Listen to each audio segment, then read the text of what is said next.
देश के सबसे अमीर आदमी मुकेश अंबानी के बेटे अनंत अंबानी की शादी में राहुल गांधी नहीं पहुंचे। कौन पहुंचा? पूरी राजनीतिक जमात और साथ ही पहुंचे देश के प्रधानमंत्री नरेंद्र मोदी अनंत अंबानी और उनकी पत्नी को आशीर्वाद देने के लिए। आज कांग्रेस उन्हें याद दिला रहा है उनका वो बयान जो उन्होंने लोकसभा चुनावों में दिया था। सुनिए क्या कहा था उन्होंने।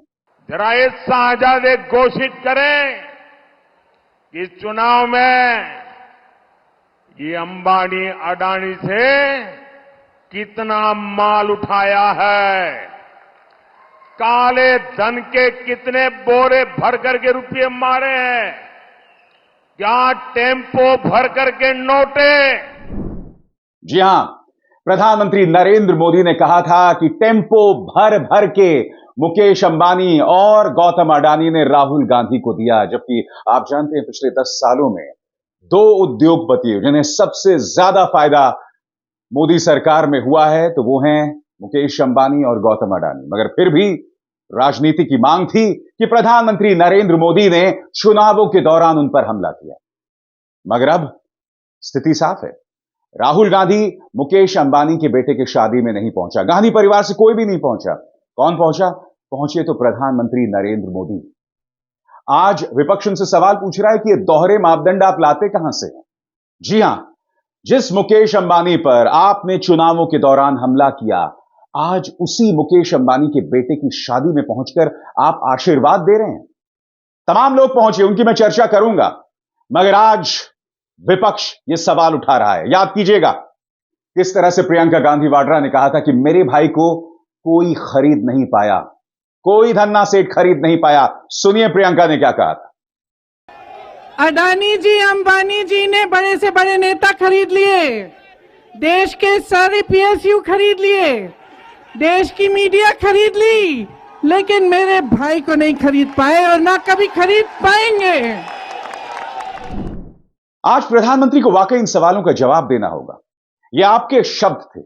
आपने कहा था कि टेम्पो में भर भर के मुकेश अंबानी और गौतम अडानी ने राहुल गांधी को पैसे दिए। तो सबसे बड़ी बात, क्या जांच एजेंसी से आपने इसकी जांच करवाई? क्योंकि आपने इतना बड़ा आरोप लगाया और अब जबकि चुनाव खत्म हो चुके हैं, आपकी जांच एजेंसीज जो मुख्यमंत्रियों को जेल में डालती है, आपकी जांच एजेंसीज जो सत्ता से सवाल करने वाले पत्रकारों को परेशान करती है, आपकी जांच एजेंसीज जो सत्ता की आंख में आंख डालकर सामाजिक कार्यकर्ताओं को यूएपीए की धाराओं में जेल में डाल देती है, क्या आपने मुकेश अंबानी से पूछताछ की कि उन्होंने भ्रष्टाचार के अंतर्गत राहुल गांधी को पैसे दिए थे?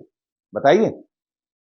आज मैं आपको प्रधानमंत्री का वो पूरा बयान सुनाना चाहता हूं जो उन्होंने लोकसभा चुनावों में दिया था, और मैं चाहूंगा कि उनके अंध समर्थक भी उनका यह बयान सुने। 5 साल से, लेकिन जब से चुनाव घोषित हुआ है, इन्होंने अंबानी अडानी को गाली देना बंद कर दिया। मैं आज तेलंगाना की धरती से पूछना चाहता हूं, जरा ये साझा घोषित करें कि इस चुनाव में ये अंबानी अडानी से कितना माल उठाया है, काले धन के कितने बोरे भर करके रुपये मारे हैं, क्या टेम्पो भर करके नोटे कांग्रेस के लिए पहुंची है, क्या सौदा हुआ है। आपने रातों रात अंबानी अडानी इनको गाली देना बंद कर दिया। जरूर दाल में कुछ काला है। 5 साल तक अंबानी अडानी को गाली दी और रातों रात गालियां बंद हो गई। मतलब कोई न कोई चोरी का माल टेम्पो भर भर करके आपने पाया है। ये जवाब देना पड़ेगा देश को। तो देखा आपने, एक तरफ प्रधानमंत्री ये बयान दे रहे हैं और दूसरी तरफ ये तस्वीर सामने उभर कर आ रही है जहां वो आशीर्वाद देने पहुंचे। अब ये तो सवाल होगा दोस्तों, ये बेईमानी सवाल नहीं है, क्योंकि जिसे आप भ्रष्टाचारी बता रहे हैं, जिस पर आप ये आरोप लगा रहे हैं कि टेम्पो में भर भर के आपने पैसे कांग्रेस को दिए, वो कांग्रेस जिसके आपने बैंक खाते फ्रीज कर दिए थे, आज उन्हीं की बेटे की शादी में आप पहुंच गए। और मैं नहीं भूला हूं कि जब प्रधानमंत्री ने बयान दिया था तब राहुल गांधी ने कहा था कि हम जो लगातार मुद्दे उठाते रहे हैं, अब प्रधानमंत्री को भी वो मुद्दे उठाने पड़ रहे हैं। और उन्होंने प्रधानमंत्री को नसीहत दी थी कि भाई आप अपनी जांच एजेंसी से इस बात की पड़ताल क्यों नहीं कराते कि टेम्पो के जरिए किसको पैसे गए थे। सुनिए उस वक्त राहुल गांधी ने क्या कहा था। नमस्कार मोदी जी, थोड़ा सा घबरा गए क्या? नॉर्मली आप बंद कमरों में अदानी जी अंबानी जी की बात करते हो, पहली बार आपने पब्लिक में अदानी अदानी अंबानी बोला। और आपको यह भी मालूम कि ये टेम्पो में पैसा देते हैं? क्या ये आपका पर्सनल एक्सपीरियंस है क्या? एक काम कीजिए, सीबीआई को इनके पास भेजिए ना, पूरी जानकारी करिए, इंक्वायरी कराइए, जल्दी से जल्दी कराइए, घबराइए मत मोदी जी। आज एक और तस्वीर दिखाई दी थी दोस्तों, मुकेश अंबानी के बेटे अनंत अंबानी की शादी में एक और तस्वीर सामने उभर कर आई थी। इस वीडियो को देखिए। आप जानते हैं सिंहासन पे जो व्यक्ति बैठा हुआ है वो है शंकराचार्य अविमुक्तेश्वरानंद। और जैसा कि आप देख सकते हैं कि प्रधानमंत्री नरेंद्र मोदी स्वामी अविमुक्तेश्वरानंद जी से आशीर्वाद ले रहे हैं। अब आप ये कहेंगे कि ये वीडियो मैं आपको क्यों दिखा रहा हूं, तो मैं आपको याद दिलाना चाहूंगा कि स्वामी अविमुक्तेश्वरानंद ने राम मंदिर प्राण प्रतिष्ठा का विरोध किया था। उन्होंने कहा था कि यह धर्म शास्त्रों के अनुरूप नहीं है, उसके मुताबिक नहीं है, अभी प्राण प्रतिष्ठा नहीं होनी चाहिए। ये वही स्वामी अविमुक्तेश्वरानंद हैं जिन्होंने कहा था कि भाजपा जो आरोप लगा रही है राहुल गांधी पर हिंदू विरोधी होने का, कि उन्हें संसद के अंदर हिंदुओं को हिंसक बताया, वो सरासर गलत था। राहुल ने ऐसा कुछ नहीं कहा था, ऐसा स्वामी जी ने कहा था। सुनिए उस वक्त उन्होंने क्या कहा था। हमने राहुल गांधी का पूरा प्रवचन, जो भाषण उन्होंने संसद में दिया था, उसको निकाल करके देखा और हमने उसमें पाया कि वो तो ऐसा कह ही नहीं रहे हैं। वो तो कह रहे हैं कि हिंदू धर्म में हिंसा का स्थान ही नहीं है। तो जब वो साफ कह रहे हैं कि हिंदू धर्म में स्थान नहीं है, तो फिर उनके ऊपर ये आरोप लगाना कि उन्होंने हिंदू धर्म के विपरीत कोई बात कही है, उनके आधे वक्तव्य को, अंश को निकाल करके और उसको फैला करके, ये हम समझते हैं कि अपराध है, दुष्प्रचार है और ऐसा करने वाले को दंडित किया जाना चाहिए, चाहे वो पत्रकार और चैनल ही क्यों ना हो। गलत है। उस व्यक्ति ने जो बात कही ही नहीं है उसके लिए उसका विरोध करना और उसके लिए उसको दोषी बनाना सही नहीं है। उन्होंने साफ कहा कि हिंदू ऐसा नहीं कर सकता, बहुत साफ कहा हिंदू हिंसा नहीं कर सकता। बाद में उन्होंने कहा कि जो लोग उनको उन्होंने अपने सामने जो अमुक पार्टी के सरकार के लोग हैं उनको देख करके कहा कि आप लोग अपने आप को हिंदू कहते हो और हिंसा नफरत फैलाते हो। तो उनका कहना केवल उस पार्टी विशेष के लिए था, हिंदू समाज के लिए उन्होंने पहले ही, इसके ठीक पहले जो वक्तव्य दिया है उसमें हिंदू की बात कही है। तो हमने वो पूरी बात देख ली, इसलिए हमारे मन में उसके लिए कोई बात नहीं। आज प्रधानमंत्री नरेंद्र मोदी स्वामी अविमुक्तेश्वरानंद जी के सामने नतमस्तक हैं। मैं प्रधानमंत्री से सवाल पूछना चाहता हूं, जब स्वामी जी ने आपको नसीहत दी थी कि प्राण प्रतिष्ठा अभी मत कराइए, आप सिर्फ राजनीति के लिए ऐसा कर रहे हैं, तब आपने उनकी बात क्यों नहीं सुनी? यह सवाल पूछा जाएगा ना। ये दोहरे मापदंड नहीं तो क्या है? आज आप उनके सामने सिर झुका रहे हैं। वो स्वामी जी जो राजनीति से ऊपर उठकर बयान देते रहे, जो इस बात को लेकर डरते नहीं है कि उनके बयानों का उन पर क्या असर पड़ेगा, जो उन्हें लगता है सही वो वही बात कहते हैं। आज आप उन्हीं स्वामी, उन्हीं शंकराचार्य के सामने शीश झुका रहे हैं। उनकी बात आपने राम मंदिर प्राण प्रतिष्ठा के दौरान नहीं सुनी, आज उनके सामने शीश झुका रहे हैं। अच्छी बात है, मगर सबसे बड़ी बात, उनकी बात आपने उस वक्त क्यों नहीं सुनी थी?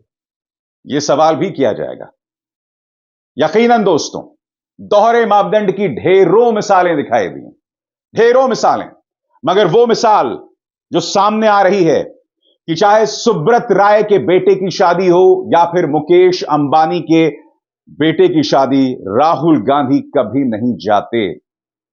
राहुल गांधी जो कह रहे हैं उस पर अडिग रहते हैं।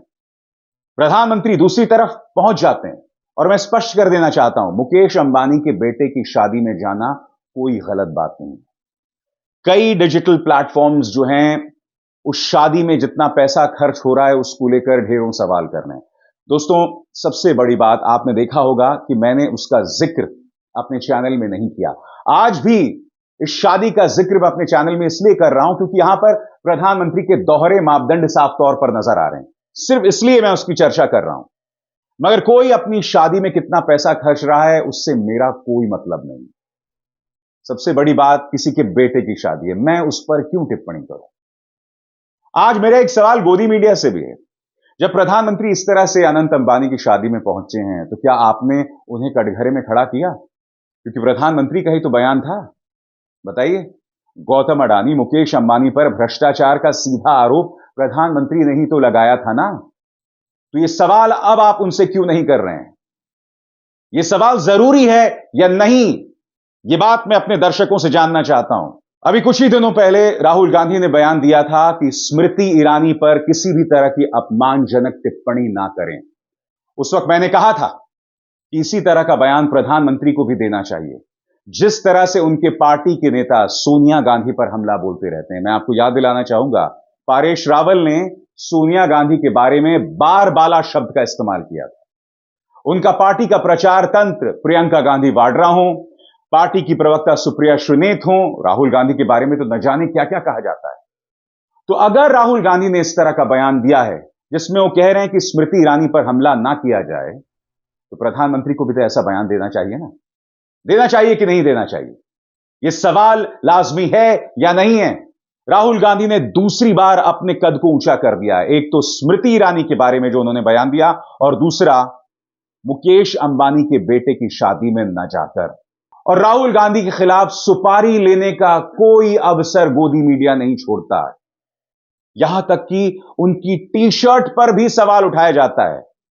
शहीद कैप्टन अंशुमान सिंह का इंटरव्यू आज तक कर रहा था और वहां पर राहुल गांधी की टी शर्ट पर सवाल पूछा गया। मैं आपसे एक सवाल पूछना चाहता हूं, आप एक शहीद के पिता का इंटरव्यू कर रहे हैं, उस इंटरव्यू में राहुल गांधी के टी शर्ट पर सवाल करने के क्या मायने हैं, क्या मतलब है भाई?